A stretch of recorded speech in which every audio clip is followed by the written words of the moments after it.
বয়স হয়েছে বলে যে ঘোরাফেরা করতে পারবো না একা একা, বা মনে যা চায়, মন যখন ইচ্ছে করে এটা করতে পারবো না ওটা করতে পারবো না, আসলে এটা আমি মানি না, বা ওইভাবে আমি কখনো বিশ্লেষণও করতে যাইনি।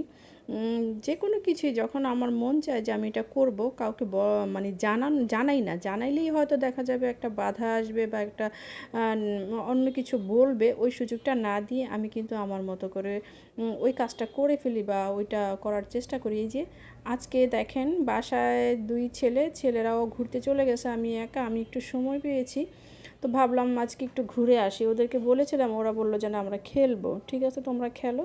তো আমি নেমে পড়েছি নৌকা নিয়ে। নৌকা এক মাঝিকে বললাম আমি আজকে ঘুরবো, আমাকে টেনে একটু ঘুরান, বললো ঠিক আছে চলেন। তো ওনার সঙ্গে অনেক ধরনের গল্প টল্প হলো, অনেক কথা জিজ্ঞেস করলো আমার ফ্যামিলির সদস্যরা কে কোথায় আছেন, বাবা মা কোথায় আছেন, সবার কথা জিজ্ঞেস করলো, গল্প করলাম, বেশ ভালো লাগলো, মানে একটা আন্তরিকতা চলে আসলো। আসলে না, দেখা যায় যে এই ধরনের মাঝিরা বা অনেক সময় রিক্সা চালায়, যখন ওনাদের সাথে গল্প করলে দেখবেন কখন পথটা ফুরিয়ে যায়, সময় কেটে যায়, বা অতটা একঘেয়েমি কাজ করে না, খারাপ লাগে না, তাদের সাথে কিন্তু কথা বলতে খুব ভালো লাগে। কারণ কি জানেন, তাদের মাঝে কোনো জড়তা থাকে না, তাদের মাঝে কোনো অভিনয় থাকে না, তারা যেটুকু বলে যেটাই করে একবারে মন থেকে করে, একটা পিওর একটা ভালোবাসা তাদের কথায় আচরণে ফুটে ওঠে। এই যে দেখেন কি সুন্দর কচুরিপানা, অনেক দিন পর কচুরিপানা এইভাবে নদীতে দেখলাম, এত ভালো লাগছিল। বিকেলটা খুব সুন্দর একটা সময় একা একা উপভোগ করলাম। শান্ত নদীটা ছিল, কিন্তু যখন সামনে দিয়ে কোনো বড় কোনো ট্রলার বা লঞ্চ যাচ্ছিল তখন কিন্তু ভীষণ ঢেউ উঠছিল। ওই ঢেউটাই কিন্তু আমার একটু লাগে যে নৌকা যদি কাত হয়ে যায়, বা তারপরও সাহস নিয়ে খাপটি মেরে বসে থাকি, কি আর করা, শখ বলে কথা, শখটা তো পূরণ করতে হবে তাই না। কিন্তু এই নদীতে ঘোরার কিন্তু অনেক মজা আছে, বেশ ভালো লাগে।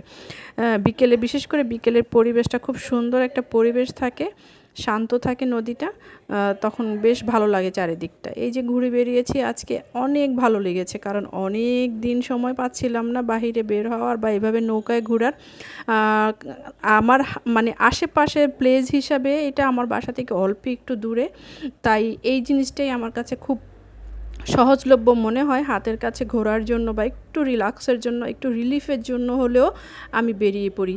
এই যে দেখছেন কত বড় একটা ট্রলার, বালুর ট্রলার, সম্ভবত বালুবাহী ট্রলার যাচ্ছে একবারে ডুবু ডুবু, মানে কেমন যেন দেখলে মনে হয় যে এখনই ডুবে যাবে তাই না। এই যে ট্রলার যাচ্ছে, এটার ঢেউ এখন এসে আমার নৌকাটাকে একটা ধাক্কা দিবে, দেখেছেন কত ঢেউ, এই যে ঢেউগুলোই নৌকাটাকে মানে একটু দুলিয়ে দেয়।